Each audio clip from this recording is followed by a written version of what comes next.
I should not have been very demanding with him, after all, cost a little and we have no great expectations. Bluboo D2 is meant to be a luxurious and inexpensive phone. The producer seemed to want to get in touch with those looking for a cheap phone but also with those looking for a nice phone. The item package is represented by the classic compact parallelepiped, of rigid cardboard, on the back of which are indicated some technical characteristics of the device. Inside we can find Bluboo D2 smartphone, soft transparent TPU cover, micro USB cable, charger with 5 volts 1A output, 2 plastic films for the screen, pin for the SIM slot, plastic ring, instruction manual.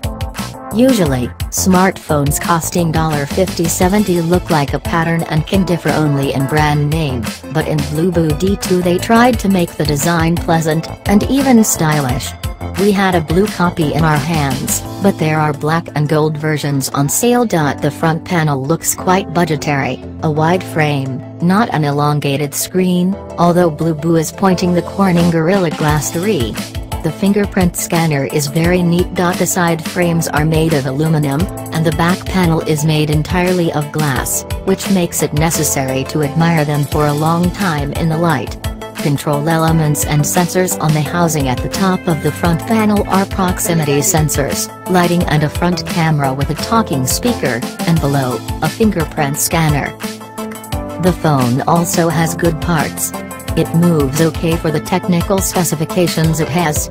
The Bluboo D2 also has 2 photo cameras and is faster than the rest of the phones that use identical hardware. The display mounted on this Bluboo D2 is a unit produced by Sharp with a 5.2-inch diagonal and HD resolution 1280 by 720 pixels. The whole range of colors is reproduced almost faithfully, although the images are slightly lacking in contrast. The color temperature can be changed through Mravision since we are in the presence of a MediaTek branded device. In general, the yield of white is not enough, veering towards the blue is ready at slight inclinations of the smartphone in full IPS style. Bluboo D2 features a MediaTek MT6588 chipset, a quad-core CPU and 1.3 GHz frequency. Memories are the weakest link in this sector, but if we see the price of this phone then we realize it's okay. The device has 1 GB of RAM and only 8 GB of internal memory. The latter is expandable via microSD up to 128 GB. The space for storage is really tight, so much so that I was forced to use an external memory of 64 GB.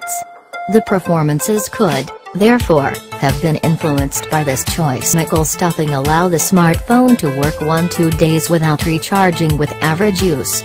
During the playback of movies at maximum brightness, the smartphone loses 18% in 1 hour, which gives a little over 5 hours of continuous movie viewing. A complete charger can provide a current of the only 1A, so the charging time of even this, not the most capacious battery, can take up to 3 hours. As soon as you pick them up, these are already finished and balanced devices that offer a workhorse for very reasonable money. And Bluboo D2 stands out from the total mass of the same horses by its appearance. Having a stylish and pleasant design, he can quite find his buyer. If you want to buy Bluboo D2, the link is in the description.